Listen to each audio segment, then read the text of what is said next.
네, 오늘은 대입 수학 능력 시험을 보는 날입니다. 우리의 미래이자 이 나라를 짊어질 동량들이 대학 진학을 위해서 혼신의 힘을 다해 달려온 그 불꽃 같은 열정을 오늘 하루에 쏟아붓는 그런 날입니다. 수학 능력 시험을 준비해온 입시생 여러분, 그리고 그 자녀들의 뒷바라지를 위해서 밤낮을 가리지 않고 헌신해온 부모님과 모든 가족 여러분, 그동안 참 고생 많으셨습니다. 정말 고생 많으셨습니다.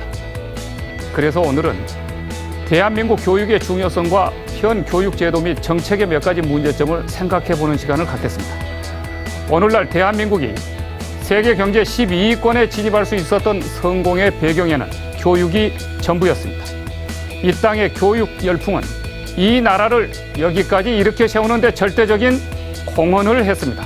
대한민국은 다른 주요 국가들과 비교했을 때 영토가 크거나 인구가 많은 나라가 아닙니다.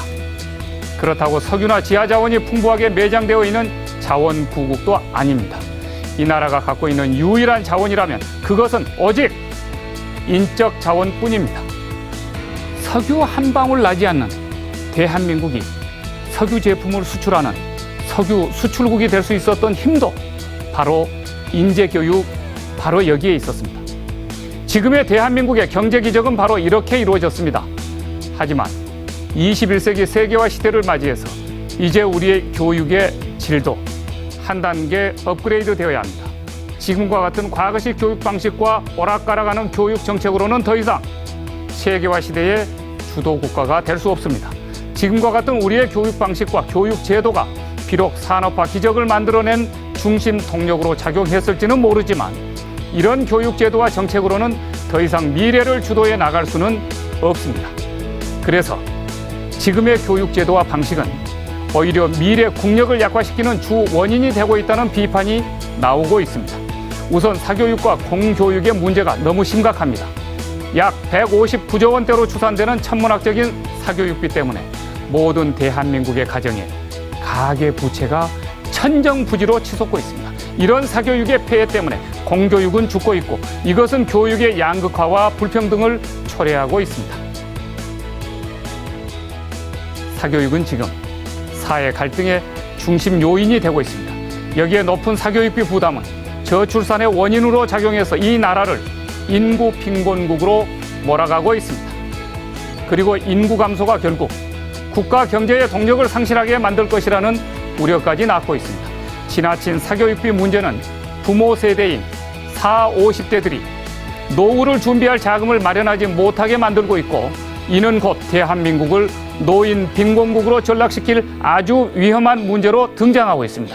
소비가 줄고 집값이 천정부지로 뛰고 있는 그 중심에도 역시 사교육이 자리 잡고 있습니다. 이제 정부와 정치인들은 국민들의 높은 교육열을 지속시켜 나가되 이 열기를 담아낼 효과적인 교육 제도와 정책을 창안하는 데 선택과 집중을 해야 합니다. 그래서 이 망국적인 사교육 문제를 해결해야 합니다. 우리의 교육 제도는 아이들에게 학교가 가기 싫은 곳이 아니라 가고 싶은 곳으로 다가가게 만들어야 합니다. 아이들이 즐겁고 자신들이 잘하고 좋아하는 그런 부분에 저마다 타고난 끼와 재능을 마음껏 쏟아부을 수 있는 그런 창의적인 교육 제도로 바꿔야 합니다. 지금 국회 교육위원회는 밤을 낮삼아서 이런 일에 여야가 머리를 맞대야 합니다. 국회의원들이 놀아서는 안 됩니다. 박 대통령과 교육부 역시 초능을 다퉈서 젊은이들과 학부모들이 안고 있는 사교육비 문제를 해결해 내야 합니다. 이렇게 함으로써 천문학적으로 쌓여가는 가계부채 문제도 해결하고 국가 경제를 살리는 교육 제도와 정책 개발에 투신해야 합니다. 투신. 우리가 내세울 유일한 자원이, 우리가 내세울 유일한 발전의 힘이 교육뿐입니다. 미래의 통일 한국, 대한강국도 교육혁명에 달려 있습니다. 이제라도 정부와 정치인들은 비상한 각오로 이 망국적인 사교육 문제를 해결하는 데 총력 정진해야 할 것입니다. 장성민의 시사탱크, 저는 내일 이 시간에 다시 찾아뵙겠습니다. 시청해 주신 여러분 대단히 고맙습니다.